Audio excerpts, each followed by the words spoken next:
like I didn't exist. And No, that's but they're being seen, but they're not participating. I was wondering what the what the hell is it? It's a microphone. Oh, We're filming. we on camera. You're now on camera. We're doing an experiment with Cirque du Soleil, and the idea is that if we could better, you know how they, have you ever seen a Cirque show? Do you know what they're like? You have? Yeah. Amazing, Yeah, no? they are. And your They jaw are. drops. Have you ever experienced awe?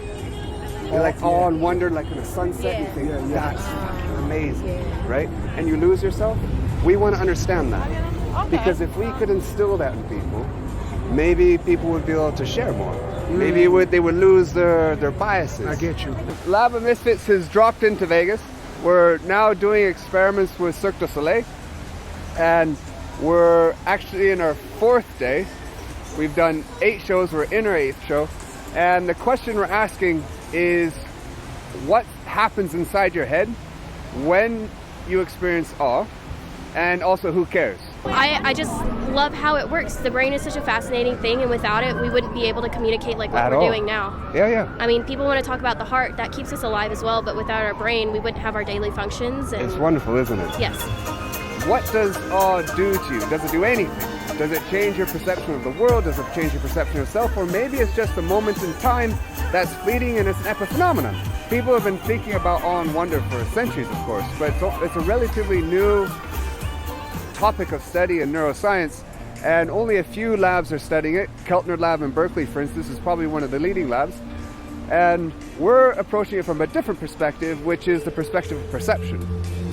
What does awe do to your perception of self and the world? We don't know what the results are going to be. It's going to take us about 4 or 5, maybe 6 weeks to actually figure that out. And then we're going to give it back to Cirque du Soleil. We'll hopefully publish some papers if we find something of interest. But maybe even more importantly, by Cirque du Soleil sharing it with the world, maybe teachers will find out. Maybe individuals will find out how they can actually help others create a sense of awe and wonder in the world. One of our hypotheses is that awe evolved for a reason. It evolved to help us go to the very place that your brain hates, which is to step into uncertainty, because it's only in going to uncertainty that we can actually see the world differently. Take us through what the whole run-up show is from the beginning to the end. Okay, so 6 o'clock is when the first participants arrive for path 1. They are meted by Mary and taken upstairs, then everyone else is ready for path 2B and path 2A. The path 2A participants arrive at 6:20. Once they've arrived, they get ferried by Karina to Bo. Bo then does talk to them, and then they go straight up into the theatre. They all need to be sat by 6:45. At the same time, path 2B is happening with Chris and Leah, and they're downstairs with Michael, and the special artists come down at 6:15. Special artists do recruitment for us, and then they all go upstairs at about 6:35. Once they've gone back upstairs, pathway 1 should have all been fitted. They've all had their EEGs put on, and everyone should be show ready by 6:50. By 6:50, we are all ready to go. 6:54, the animators start on stage, and then at 7 o'clock the first show starts. Woo! Then we all have a break. Then at 8:20, the new participants arrive for path 1, show 2. They then go to the VIP room where they do psych tests. Once they've done their psych tests, they're taken up where they meet Rich. Rich then takes them through. They start getting their EEGs fitted. At the same time, 2B downstairs are getting ready for the next show to begin. Once the next show begins, the doors open at 9. They're then ready to capture people. The special artists come down at 9:05. By 9:15, they go back upstairs.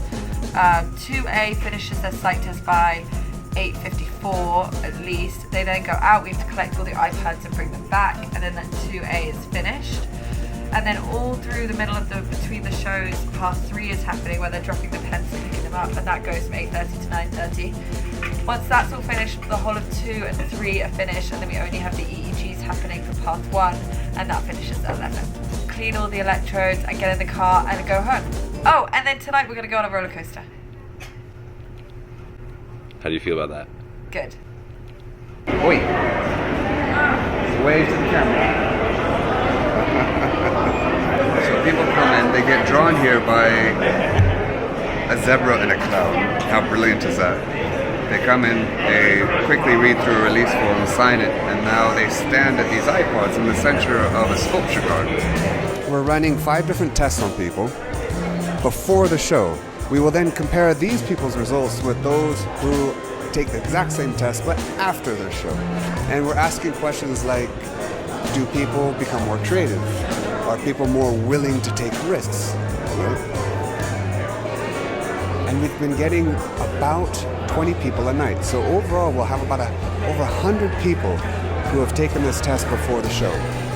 Over to our left is experiment number 3. And this is an experiment looking at the effects of pro-social behavior. We want to find out what's the effect of Cirque on facilitating openness and empathy and caring for others. So we have 2 wonderful girls over there, and they are now secretly, those 2 people don't know they're part of an experiment right now. If they stop to do the questionnaire, that is one data point. If they don't stop, that's another. And now what's going to happen is now they stop. She accidentally dropped her pen. She does that every time. And now we're measuring to see whether or not they help to pick it up. And notice, they're not really helping, right? And the question is, are people more willing to help after the show than they are before? So now we're going to walk upstairs. And we're going to go to the VIP rooms. And inside the VIP rooms are where we're actually doing the brain recordings. So we have 6 people per show. We have them in couples. They then sit together inside each VIP sitting area, and we will then map their brain activity as they watch the shows. 2 of our subjects are being fitted with EEG caps, right? And when you see it as green, it means that he's getting a connection between the electrode in his head. When you see it as yellow, it means there's no brain in that location. And so now they have a wonderful view of the whole show. After they do this, they'll then do the same behavioral tests the people are doing before the show. In the previous show, we had 25 people sitting at the back of the theater, and they self-report when they experience awe and wonder during the show at different intervals, 20 times during the show. And after the show, they then again take the same behavioral perceptual tests that the people that we saw before are taking before the show. We'll then compare those results to look to see if people are more tolerant to risk, whether people are more creative, or whether the brains of the people are more open. And we don't really know what's going to happen because, of course, this is a science experiment. And it's really quite exciting and a little bit nerve-wracking. Brilliant. I should also say that we've done a number of experiments with people in theater performances in New York. And what we're using there is theatrical experiences that engender positive emotion, but not awe. And so we're comparing an experience that engenders awe versus one that is a live experience that doesn't. We're also comparing the effects of people in Cirque du Soliel and New York in live experience with those who have watched videos of the exact same show to actually demonstrate or explore the power of live. What's it like to actually experience something in a live environment versus the same visual stimulus, more or less, in a non-live environment? That's it. Beautiful. It's really interesting. Not many people actually have been studying awe and wonder in science. We've been thinking about awe and wonder for hundreds of years, but we really don't know what happens inside the brain or who really cares.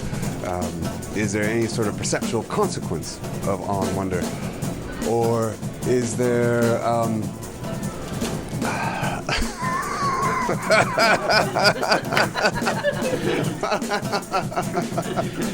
You've never broken for anybody else. So what did you do back there?